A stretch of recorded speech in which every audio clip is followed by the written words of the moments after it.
A Marcos capítulo 16, por favor. Marcos capítulo 16 es el último capítulo de este breve pero bonito, intenso evangelio. Algunos dicen, la mayoría de los comentaristas dicen que este fue el primer evangelio que se escribió.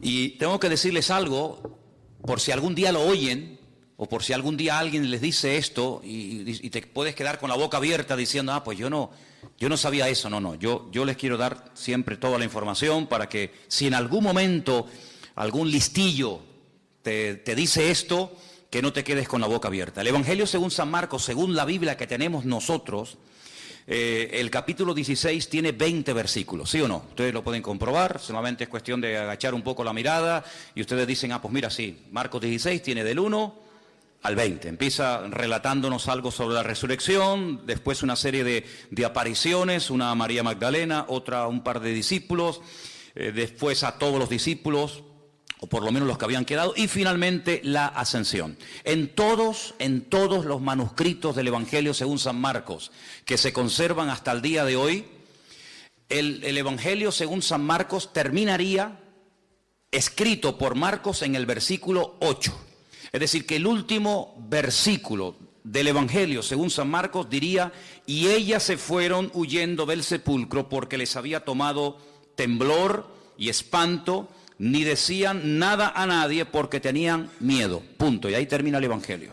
Lo que a continuación se relata no fue escrito por el evangelista Marcos, fue escrito por una persona que no se sabe. Es como una especie de conclusión. ¿Por qué Marcos no escribió desde el versículo 9 hasta el 20? Es decir, esos últimos 12 versículos. Bueno, probablemente murió, probablemente, no sé, podríamos ahí hacer todo tipo de especulaciones. Eso no significa de que los siguientes versículos, que justamente los que vamos a ver esta tarde, no sean bíblicos, no sean inspirados, en absoluto. Sino que es obra de otro copista, es obra de otro autor. El estilo, en castellano no se aprecia mucho, pero en el idioma original se aprecia que el estilo, el lenguaje, desde el capítulo 1, verso 1, hasta el versículo que les acabo de comentar, 16:8, es uno, y a partir del versículo 9 hasta el final es como si fuera otra persona el que escribió el resto del Evangelio. Y es que efectivamente fue así, fue otra persona, no Marcos, sino otro escritor el que escribió, repito, desde el versículo 9 hasta el versículo 20.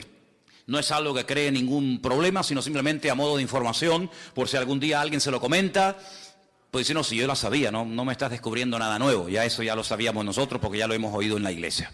Muy bien, entonces, si empezamos desde el versículo 9, vamos a encontrar que la primera persona que vio a Cristo resucitado no fue un hombre, no fue un discípulo, no fue un religioso, sino fue una mujer. Como yo siempre he dicho, y es lo que creemos, y siempre lo seguiremos creyendo porque es así, en la Biblia no hay casualidades, en la Biblia no hay errores, nada sobra, nada falta, todo tiene una razón de ser. Incluso textos, cosas, historias, parábolas, etcétera, que leas y que no entiendas, bueno, el que no lo entienda no significa de que no sea de Dios. Todo siempre tiene una razón de ser. Colores, animales, números, lugares, nombres, etcétera, etcétera. Todo tiene una razón de ser. ¿Por qué el Señor no decidió cuando resucitó, por ejemplo, aparecérsele a la primera persona que fuera un hombre, digamos Juan, el discípulo amado, la persona que más cerca vivió del Señor? Lo podía haber hecho, ¿sí o no? Pero no lo hizo así. O a Pedro, o a Tomás, o a un grupo de discípulos. ¿Por qué a una mujer? Bueno, en aquellos tiempos y durante muchos siglos, el testimonio de una mujer no tenía ningún valor. Ninguno. Cuando se hacía un juicio, si se llamaban a mujeres como testigos, el testimonio de las mujeres en juicio no tenía ninguna credibilidad. No se aceptaba el testimonio de una mujer. Tal vez por eso el Señor dijo, bueno, eso es lo que ustedes dicen. Esas son vuestras tradiciones. Esas son vuestras costumbres y vuestros prejuicios humanos. Pero yo lo voy a hacer al revés de como ustedes lo harían. Porque muchas veces nos creemos en posesión de la verdad. Y muchas veces creemos que incluso hasta parte de nuestras costumbres y parte de nuestra cultura y la forma como adoramos y la forma como hablamos y la forma como vivimos, todo lo que decimos, hacemos está bien y es correcto. Y eso es lo que creían también los judíos de la época, que el testimonio de una mujer no valía nada, en absoluto. Y precisamente el Señor a quien primeramente se le presenta es a una mujer.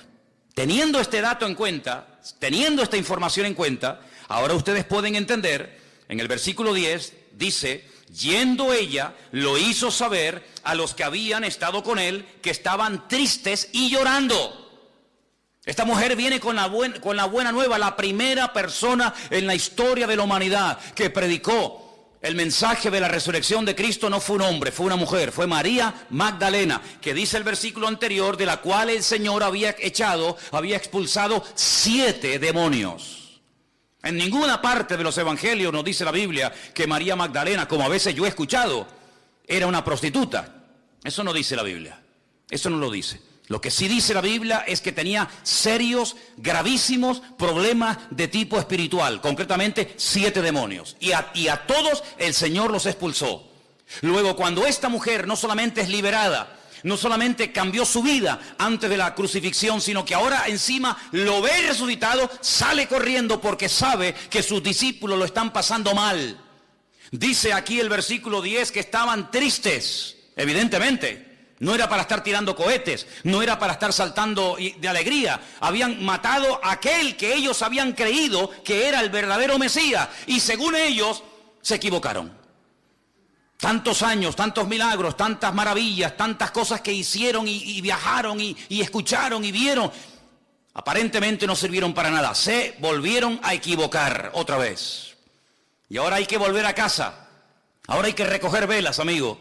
Ahora hay que volver a Galilea, ahora hay que volver otra vez a la pesca, ahora hay que volver marcha atrás. Y cuando lleguen al pueblo en Capernaum o en Tiberiades, como muchos de ellos vivían, muchos se reirán diciendo, ves, lo sabíamos que se habían equivocado, que ese hombre sí tenía un carisma tremendo, pero que no era el verdadero Mesías.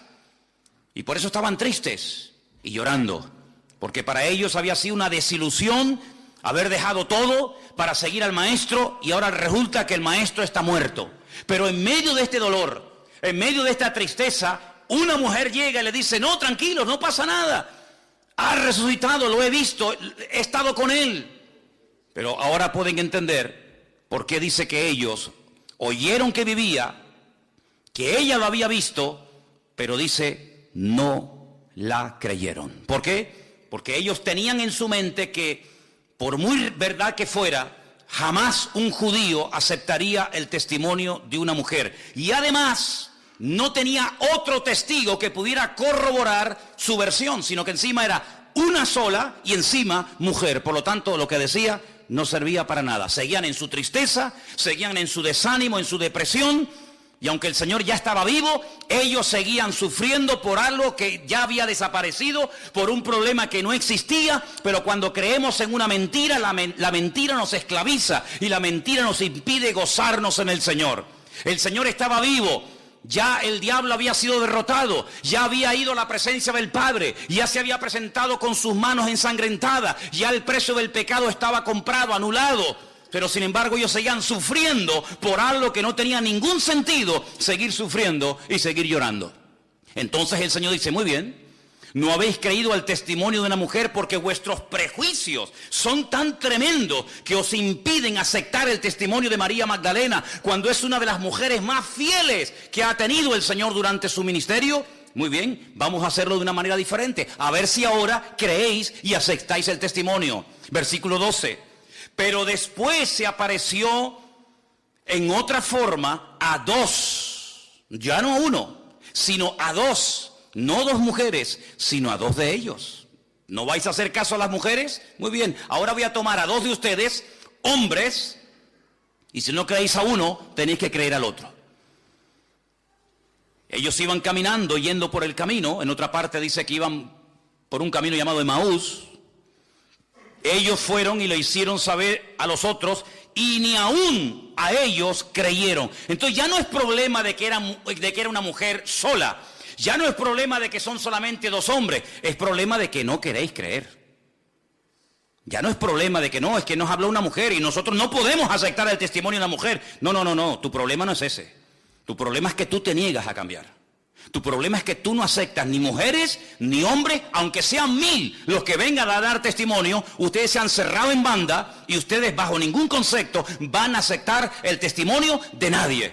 Fíjate hasta qué punto estaban endurecidos, que ahora lo vamos a ver, que en una ocasión uno de sus discípulos, no uno de la calle, no un enemigo del Señor que los tenía, sino uno de ellos dijo: hasta que no lo vea, hasta que no lo toque, no voy a creer. Así que a mí me podéis dar testimonios, a mí me podéis dar estudios, a mí me podéis dar todas las palabras que queráis, hasta que yo no toque, hasta que yo no meta mi dedo en su costado y vea sus heridas y yo lo vea, yo no voy a creer. Ahora pueden entender en el versículo 14, cuando dice finalmente, no habéis aceptado el testimonio de María Magdalena porque decís que es mujer. Bien, tampoco habéis aceptado el testimonio de 2 de vosotros. Muy bien, finalmente se apareció a los 11 mismos. Se apareció a los 11 mismos estando ellos sentados a la mesa, y ahora viene el reproche. Les reprochó su incredulidad y su dureza de corazón. Otra versión dice: les echó en cara semejante actitud. Si creen ustedes que una actitud de desobediencia o de incredulidad pasa desapercibida ante los ojos del Señor, nada más lejos de la realidad. Dudar de las palabras, dudar de lo que Dios ha dicho, cuestionar su resurrección. Dice que les reprochó su dureza de corazón y su incredulidad. Ahora vuelvo a repetir, no estamos hablando de escribas y fariseos incrédulos que siempre estaban buscándole las 4 patas al gato y tratando de desprestigiar y de desacreditar al Señor o a sus discípulos o a sus milagros. Incluso a veces veían milagros y decían: bueno, esto lo hizo el príncipe de las tinieblas, Belcebú. Es que está loco, es que esto y es que aquello. No, cuidado. Estamos hablando de discípulos, de personas que ya saben de qué va el mensaje del Señor. Personas que lo han visto, que han comido con Él, que han viajado con Él, que lo conocen íntima y privadamente, que todavía en esos hombres todavía quede vestigios y restos de incredulidad y de dureza de corazón. Es algo increíble, es algo increíble. Todavía después de 3 años tenéis estos problemas. Bueno, lamentablemente a veces la gente del mundo tiene como más apertura y son más crédulos para ciertas cosas que algunos que se llaman creyentes, que dicen: bueno, ya será menos. El Señor les reprocha su corazón, como diciendo: esto no lo voy a pasar por alto. Ahora, el pasaje que vamos a leer nuevamente desde el 14 hasta el 18 es un pasaje muy interesante porque son las últimas palabras del Señor Jesucristo. Y cuando las volvamos a leer, yo les voy a hacer una pregunta y tenéis que ser sinceros a la hora de responder. Y dicen así, versículo 15, les dijo: id por todo el mundo y predicad el evangelio a toda criatura. Jamás Dios había dado este mensaje, este mandamiento a ningún hombre. Al único profeta que le dijo: sal de tu tierra y vete a otro país, a otra cultura, a otra nación a predicar, fue al profeta Jonás, y todas las pegas que puso ya las conocemos. Ahora el Señor abre el abanico y dice: no, ya se acabó eso de predicar solamente en Israel y solamente a los judíos, o bien en el norte, o bien en el sur, o bien en una tribu, o bien en otra tribu. Ya eso se acabó. Ahora es a toda criatura y a todas las naciones de la tierra. Algo que para nosotros aparentemente es tan normal, para ellos era un escándalo. Porque ellos tenían metido hasta en el tuétano de sus huesos que a nadie más el Señor les iba a hablar y a bendecir como a ellos, porque ellos eran, como lo dice la Escritura, su especial tesoro. Y eso de compartir las bendiciones con gentiles, con paganos, con idólatras, ni se les pasaba por la cabeza. Pero ahora el Señor les dice: tenéis que ir por todas las naciones de la tierra predicando el evangelio. El que creyere y fuere bautizado será salvo, mas el que no creyere será condenado. Y ahora viene algo muy interesante a partir del versículo 17 y 18 que dice: y estas señales, no dice señales seguirán, porque claro, se dice señales y no especifica qué tipo de señales. Tendríamos que aceptar todo tipo de señales como de parte del Señor. Y para que no caigamos en el error de abrirnos a todo, ni cerrarnos a todo, el Señor dice estas señales, como diciendo, no son todo tipo de señales. Alguien dijo en una ocasión, bueno hermano, pero el Señor dijo en una ocasión que señales o cosas más grandes que el Señor haríamos. Sí, en cantidad, pero no en diversidad. Jamás le vamos a ganar al Señor absolutamente en nada. Lo que Él no hizo, tampoco te va a permitir a ti la oportunidad de poder hacerlo tú. Porque sería hacer cosas que Él no hizo, y repito, nunca le vamos a ganar al Señor absolutamente en nada. Claro, serán señales mucho más grandes, serán señales en diferentes naciones y países, pero estas señales, las que yo les voy a nombrar a continuación. Primero, en mi nombre echarán fuera demonios. Segundo, hablarán nuevas lenguas. Tercero, tomarán en las manos serpientes y si bebieren cosa mortífera no les hará daño. Cuarta, sobre los enfermos pondrán sus manos y sanarán. Estas son las 4 señales que abarcan lo natural, lo espiritual, lo físico, etcétera, que el Señor dice que seguirán a los que creen, no los que creen seguirán a las señales, que es muy diferente. Las señales siguen a los que creen, no los que creen siguen a las señales, porque al único que tenemos que seguir es al Señor y no las señales que hace el Señor. ¿Cuántos dicen amén? Bien. La pregunta que yo les quiero hacer ahora, después de leer estas 4 señales y de leer estos versículos, es ¿cuántos aceptan? ¿Cuántos creen en esto que hemos leído en esta tarde? ¿Todo? Si aceptamos todo el pasaje, quiere decir que aceptamos lo que dice cada versículo con cada palabra y con cada cosa que nos dice y en cada una de las señales. ¿Ustedes creen que hoy en día se puede echar fuera demonios? ¿Estáis convencidos de ello? ¿Cuántos has echado tú?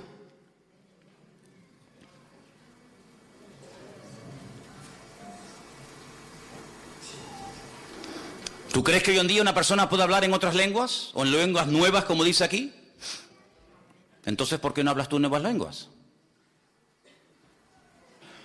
¿Tú crees que hay una protección espiritual y no es literal, que ahora me voy a tomar un litro de lejía delante de vosotros para que veáis que no me pasa absolutamente nada? Quiero decirles que aunque os resulte sorprendente o incluso hasta os puede dar la risa, en el sur de Italia, estoy pensando en Italia.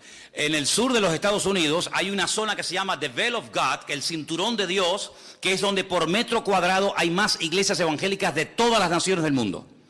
Es una detrás de otra, una detrás de otra, una detrás de otra, una detrás de otra. Y en muchas de esas congregaciones, no en todas, en muchas de esas congregaciones hay una reunión, un culto, que es una de las más importantes de la semana y consiste en llevar cajas llenas de serpientes de cascabel. Y las sueltan en la iglesia. Y la gente las coge, los niños juegan. Llévale unas cuantitas a los niños de la escuela dominical para que se entretengan. Toma, dale a Luquier una.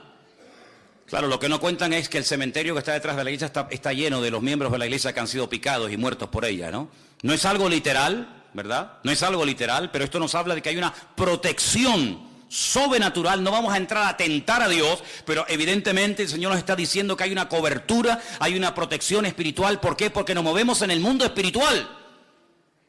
El mundo espiritual es tan real como el mundo en el que nosotros vivimos y cotidianamente nos movemos en él. Nuestra lucha no es contra sangre y carne, sino contra principados, contra potestades, contra gobernadores de las tinieblas de este siglo, contra huestes espirituales de maldad en las regiones celestes. Hay demonios, hay principados, hay gobernadores, detrás de esa depresión, detrás de esa continua inclinación al pecado, detrás de ese deseo irresistible de volver otra vez a las andadas, de volver al vómito, a veces puede haber demonios. Aunque tú no le des la importancia ni lo creas, me da igual. Pero muchas personas todavía siguen siendo esclavos de ataduras espirituales, pero como no lo aceptan, ni lo creen, y encima dicen, es que yo nunca he creído en eso, a mí nunca me enseñaron eso, como si eso te escudara, y eso, digamos, te diera libertad para decir que no crees en eso, pero detrás de muchas situaciones familiares, económicas, físicas, espirituales, etcétera, etcétera, hay auténticas opresiones demoníacas. Y dice la palabra de Dios y nos da muchos ejemplos. La Biblia dice que una vez en un culto, hermano, en una sinagoga en los tiempos del Señor Jesucristo, Lucas observó, y Lucas era médico. Por lo tanto, él no es una persona que espiritualiza cualquier situación, sino que él reconoce que allí en ese culto, ese día, había una mujer encorvada, dice que de ninguna manera se podía enderezar. Y lo está hablando, diciendo un médico. De ninguna manera se podía enderezar. Eso quiere decir que probablemente esta mujer intentó de toda forma, con la medicina, con la homeopatía, con gimnasia, con esto y con aquello, enderezar su columna, dice, y no se podía enderezar, porque tenía espíritu de enfermedad. Eso yo no lo he escrito, eso está en la Biblia. Y hasta que el Señor no la desató, no habla de una liberación, que es otra cosa, sino hasta que no la desató, la mujer no se podía enderezar. Iba al culto, escuchaba la palabra, alababa al Señor, ofrendaba, diezmaba, lo que tú quieras, pero no se podía enderezar hasta que el Señor puso las manos sobre ella y le dijo aquella famosa frase de: mujer, quedas libre de tu enfermedad. Y dice que al instante se enderezó y comenzó a glorificar a Dios. Bueno, y el Señor dice: a esta hija de Abraham que Satanás tenía atada por 18 años, ¿no le voy yo a desatar aunque sea día de reposo? ¿O es que acaso es más importante el día de reposo que ayudar y bendecir y desatar una vida? Lo cuestionaron, lo criticaron, pero así fue. Entonces te das cuenta de que hay personas que tienen ataduras espirituales en su vida que a veces ni son conscientes de que las tienen. A veces los que les observan son están más propensos a entender el trasfondo espiritual que está detrás de esa situación, aunque aparentemente es un problema físico, pero no lo es así. Y eso está en la palabra de Dios. La Biblia nos enseña que cuando Pablo iba al río donde había un culto de oración, porque había muy pocos judíos en la ciudad donde vivía una tal Lidia, la Biblia nos enseña que una joven, una chica salía y aparentemente le hacía una publicidad maravillosa al apóstol Pablo y así las que iba con él. Estos son siervos del Dios Altísimo. Bueno, ¿qué hay de malo en eso? No, cuidado. La Biblia dice que esto le desagradó a Pablo después de muchos días y dice que se volvió y reprendió al demonio que salió de ella. Y más adelante dice porque tenía espíritu de adivinación. Y automáticamente la chica perdió ese don, esa facultad de poder no profetizar, sino adivinar. Y dice la Biblia que se montó un revuelo en aquella ciudad tremendo, que los metieron en la cárcel y todos conocéis la historia. Luego, no siempre, pero a veces detrás de una enfermedad, detrás de una depresión, detrás de una caída y otra, a veces hay problemas de tipo espiritual. Y a veces hay personas que no son libres porque no aceptan el ser tratados en ese área o porque no creen en ese área. Y así les va, y así están toda la vida con lo mismo. Así que cuando vamos a la palabra del Señor nos encontramos que una de las señales, una de las responsabilidades de los hijos de Dios, de los que creen en su nombre, es libertar a los cautivos por Satanás. ¿Cuántos dicen amén? Y hay más gente con problemas espirituales a nuestro alrededor de lo que te puedas imaginar. Vete a una cárcel un día y te vas a dar cuenta que hay endemoniados allí a punta pala. Y sé lo que digo, porque yo estuve 7 años allí. Todas las semanas iba allí. Y teníamos en un comedor una reunión. ¿Y cuántas veces nos llamaron por la megafonía los funcionarios para que fuéramos a una celda a atender a una chica que supuestamente le había dado un ataque epiléptico? Y los funcionarios estaban asustados porque no sabían ni por dónde meterle mano a la criatura aquella. Y llegábamos, se le ministraba y fuera en el nombre del Señor libre. Porque esa es una de las señales que seguirán a los que creen en su nombre. Por eso les preguntaba, ¿usted cree en esto? Sí. Entonces, ¿por qué no se ve esa señal en su vida? Porque para algunos este tema es una teoría y hasta incluso en algunos casos dice, ay, a mí esos temas me dan miedo. Pero sin embargo te pregunto otra cosa y eres un fiera y entiendes de todo. Pero sin embargo lo que deberías de entender y ser algo normal en tu vida, lo ves como algo tan lejano y tan extraño. Incluso he llegado a oír a algunos predicadores y maestros que dicen, bueno, esas señales eran para los tiempos de Cristo. Eran las señales que iban a acompañar para darle credibilidad y para darle valor a los discípulos. Pero cuando todos murieron, Pedro, Jacobo, Juan, Santiago, Tomás, etcétera, etcétera, esas señales se acabaron. ¿Dónde está escrito eso? Por favor, que alguien me diga dónde dice la Biblia que cuando murieron los discípulos, con ellos murió el poder de Dios. Habrán muerto los discípulos, pero Dios no está muerto. Él está vivo y vive por los siglos de los siglos. Amén. ¿Cuántos lo creen? Por lo tanto, es una señal. Pero no solamente esa señal dice que seguirán a los que creen en su nombre, sino dice la Biblia que incluso los que creen en su nombre hablarán nuevas lenguas. Lenguas que no aprendieron en una academia, Y esta evidencia se ve en todo el libro de los Hechos, no una, ni dos, ni tres, varias veces se ve como otra evidencia que hay.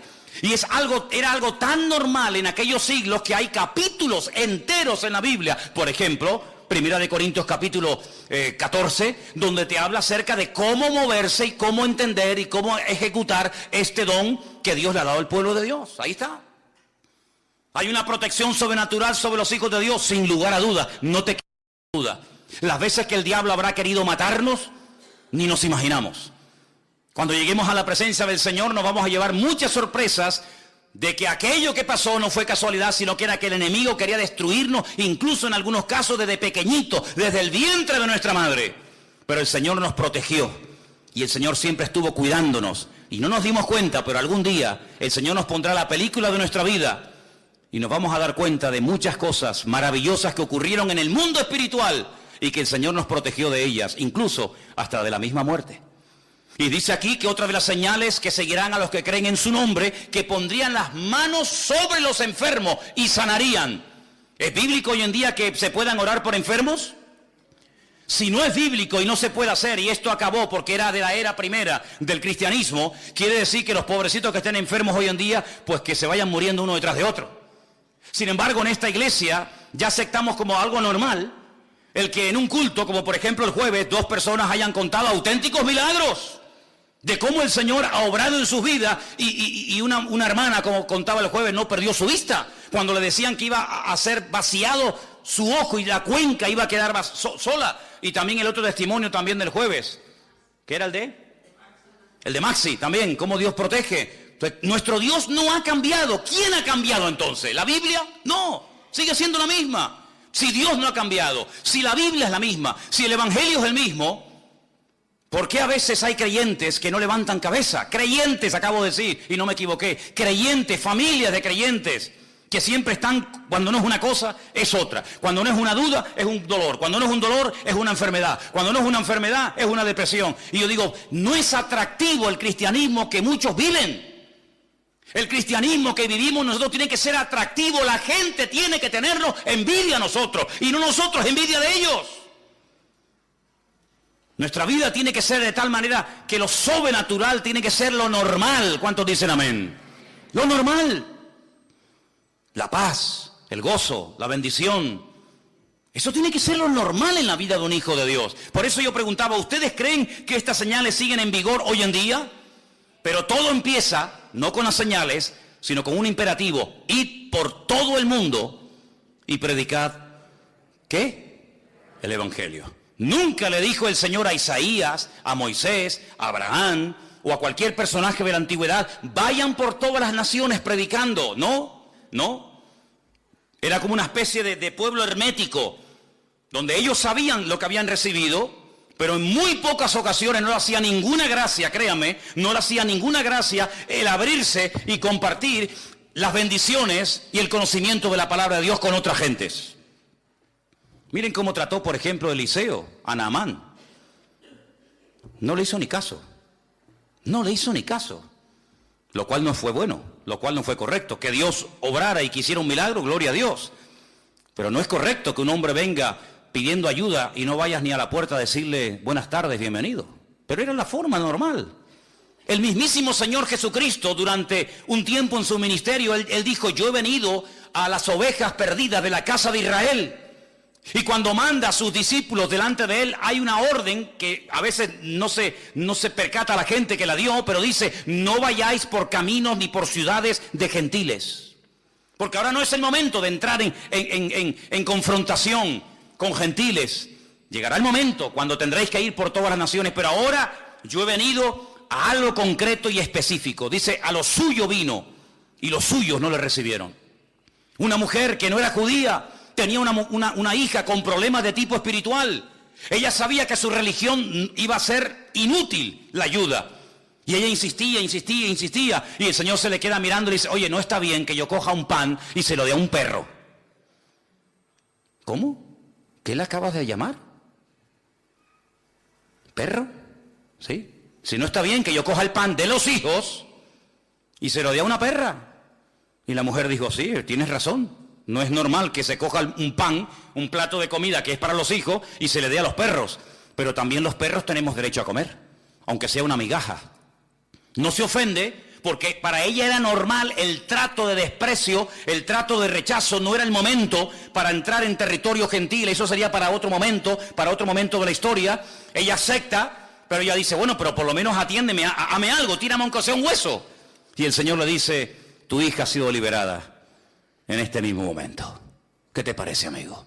Cuando él se va a tierra de los Gadarenos, tierra que no pertenecía al pueblo de Israel, y allí lo expulsan, allí lo echan, porque dice la Biblia que él echó fuera demonios de la vida de un hombre llamado el endemoniado Gadareno, y aquella piara de cerdos se precipitó en el mar de Galilea. La Biblia dice que salieron los habitantes y le dijeron, vete de aquí, fuera, si no llevas ni 5 minutos ya se han muerto 2000 cerdos, este hombre lo tenemos aquí un día entero y nos destruye el pueblo, vete de aquí. El Señor no discutió, el Señor no dijo, no, yo de aquí no me voy, sino el Señor dijo, muy bien, yo me voy, pero tú que estás empeñado en venir detrás de mí y en ser un discípulo mío, no te lo voy a permitir, sino quédate aquí y vete por las calles, vete por la ciudad de los Gadarenos y cuéntale cuán grandes cosas ha hecho el Señor contigo.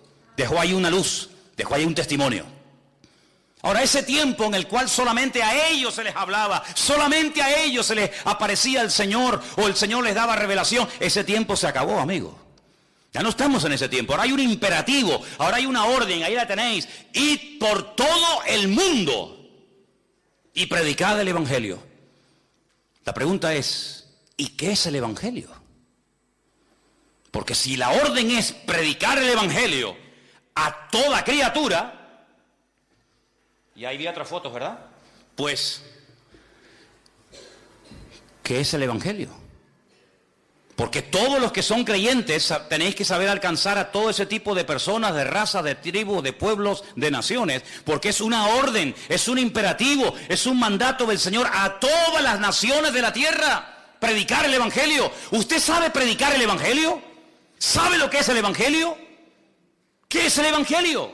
Ven a mi iglesia, te invito el domingo a la tarde, toma una tarjetita y escucha al pastor. Eso no es el Evangelio, eso es una invitación.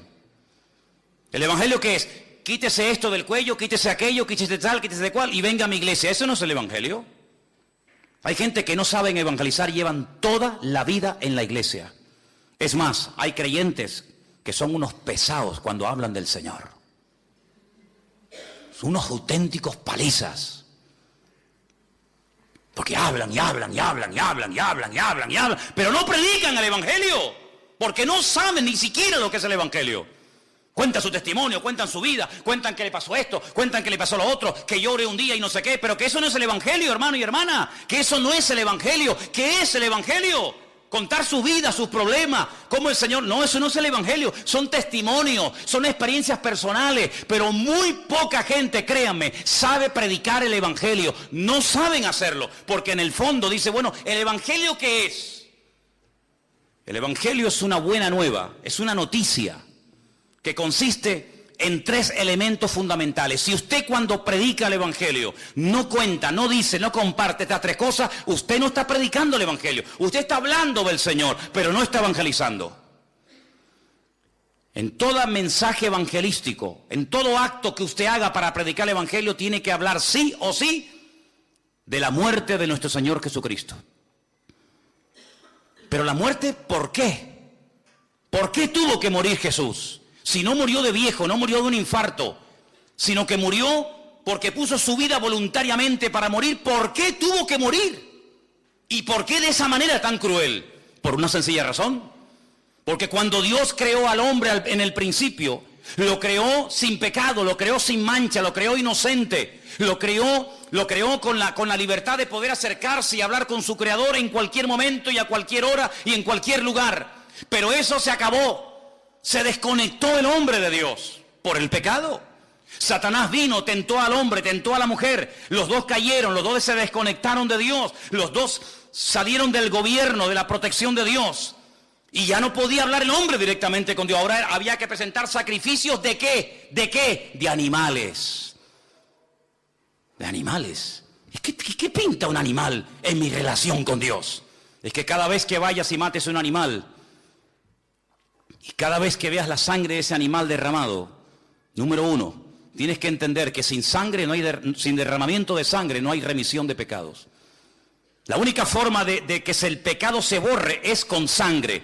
Pero si los animales no borran el pecado, ¿para qué derramar sangre de animales? Es como una pérdida de tiempo, no. Es simplemente una preparación para que cuando se derrame su sangre, que es la única que puede perdonar nuestros pecados, la sangre de Cristo, estéis preparados y sepáis de qué va el tema. Segundo, cuando sacrifiquen un animal, quiero que entiendan que tu parte animal, tu parte carnal es la que ha salido a flote y te ha desconectado de la presencia de Dios. Te has comportado como una auténtica bestia, te has comportado como un animal, y ese pobrecito animal inocente, cordero, oveja o lo que sea, ese animal está cumpliendo un papel sustitutorio, está muriendo en tu lugar, pero no sirve de nada porque la sangre de los toros y de los machos cabríos no puede perdonar los pecados. Es simplemente prepararte psicológicamente, mentalmente, para que cuando se derrame, cuando se ejecute el verdadero sacrificio que es el de Cristo, el Cordero de Dios, que quita el pecado del mundo, lo entienda y no te quedes con la boca abierta diciendo, ¿y esto de qué va?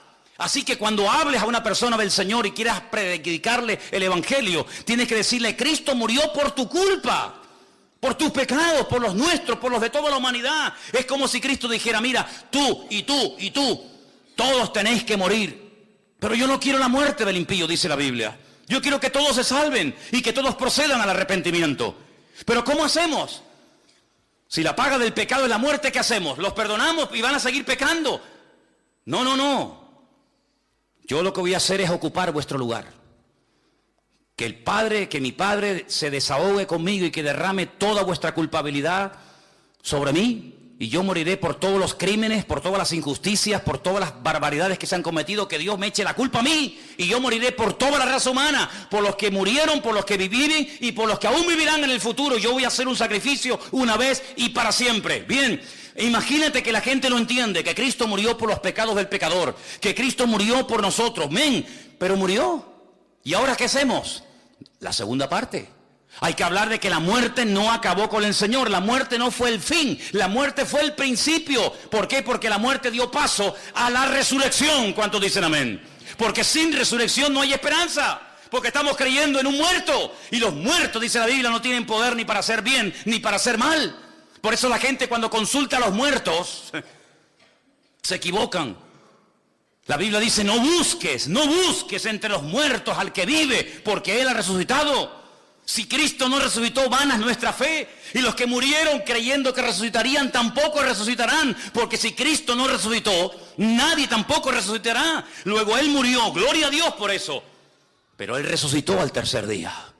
Bueno, gloria a Dios, está vivo. Pero ¿dónde está? Yo quiero verlo, yo quiero conocerlo. Yo he creído en Él. La tercera parte del Evangelio es que el que murió y resucitó al tercer día y nos llevará a su presencia y estaremos por la eternidad con Él. Eso es el Evangelio. El Evangelio no es contar que me dolía aquí y lloré y el Señor me sanó. Ese es su testimonio, hermano y hermana. Esa es su experiencia personal, pero eso no es evangelio. Esa es su experiencia. Y hay gente que comparte y bombardea a los demás con sus experiencias, con sus testimonios, pero no evangelizan. Y aquí de lo que se trata no es hablar de usted. Aquí de lo que se trata es de hablar de Él. Porque si hablamos de usted, la gente se puede quedar sorprendida. Pero si hablamos de Él, dice la Biblia que el Espíritu Santo tomará esa palabra, convencerá al pecador de su pecado y aceptará la verdad que es en Cristo Jesús, Señor nuestro. ¿Cuántos dicen amén? Por eso el Evangelio es la orden que tenemos todos de predicar. ¿A quién? A todo el mundo. A los de ISIS, a los del Daesh, que cortan cabezas a diestra y a siniestra, a los que violan niños. ¿A ellos sí o no? Porque dice la Biblia, ¿cómo creerán si no hay quien les predique? A los caníbales, sí, hermanos, también fueron en otros tiempos predicadores y misioneros a Guinea, Papúa y a otras partes del mundo a predicarle a los caníbales, y muchos se convirtieron, y también hay que decirlo, muchos misioneros perdieron la vida. Y no sé si ustedes saben aquel caso famoso de aquellos misioneros que fueron a esas islas del Pacífico y fueron devorados por aquellos caníbales. Pero tiempo más tarde esos caníbales se convirtieron al Señor. Y los hijos de aquellos que habían sido asesinados volvieron a aquellas islas y bautizaron y se abrazaron con aquellos que se habían comido a sus padres y a sus antepasados. ¿Por qué? Porque el Evangelio tiene un poder transformador de tal manera que puede ser una persona que entendió el Evangelio y aceptó a Cristo. Las cosas viejas pasaron y aquí todo es hecho nuevo. El Evangelio tiene que cambiar nuestra forma de hablar, nuestra forma de pensar, nuestra forma de vivir, en algunos casos también hasta nuestra forma de vestir. El Evangelio es una revolución por dentro y por fuera. ¿Cuántos dicen amén? Dice la Biblia que el que dice que aceptó a Cristo, que entendió el Evangelio y sigue pecando, no ha entendido nada, porque el Evangelio es cambio total, absoluto y radical. Y algunos dicen, bueno, vamos cambiando poco a poco. ¿Quién se dejaría de envenenar poco a poco? El pecado no se puede dejar poco a poco, porque el pecado tiene un poder tan impresionante de destrucción. Es una atadura tan envolvente que como tú quieras dejar de fumar poco a poco, de drogarte poco a poco, de mentir poco a poco, de dejar de prostituirte poco a poco, jamás serás libre, porque el pecado no se puede dejar poco a poco. Hay que ser radical, pero es que no puedo. Gloria a Dios, ha llegado al punto preciso, amigo. Pero tengo una buena nueva que darte en esta tarde. Todo lo puedes en Cristo, que te fortalece. Es decir, si es verdad que dice la Biblia que todo lo puedo en Cristo que me fortalece, si es verdad las promesas del Señor, quiere decir que cuando yo sigo pecando y cayendo en lo mismo, no es porque yo sea una víctima, un pobre desgraciado, que no tengo poder y autoridad, no, sino es porque en el fondo de tu corazón tú no has interiorizado las verdades de aquel que te llamó de las tinieblas a su luz admirable, porque hay libertad total y plena en nombre del Señor, y no tienes que vivir con temor, y si caigo otra vez, y si peco otra vez, ni se me pasa por la cabeza, porque en Cristo soy una nueva criatura, y Él me fortalece y me ayuda, y no soy ahora la víctima es Él. El diablo me tiene temor a mí, el diablo es el que tiene que huir de mí. ¿Por qué? Porque mayor es el que está en mí que el que viene contra mí. Dale un aplauso al Señor y dile, gloria a Dios, soy vencedor en el nombre de Jesús. Bendito sea Dios, bendito sea el Señor.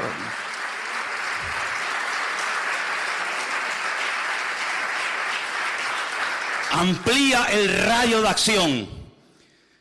Jerusalén, Samaria, Judea y hasta lo último de la tierra. Amplía el radio de acción. Amplía el radio de la audiencia.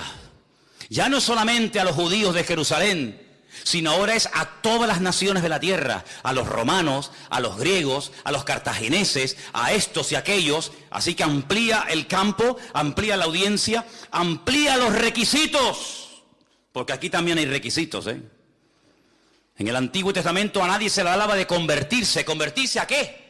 En el Antiguo Testamento se hacían prosélitos. ¿Qué es un prosélito? El que se convertía, el que dejaba sus ritos, el que dejaba su idolatría y se hacía judío.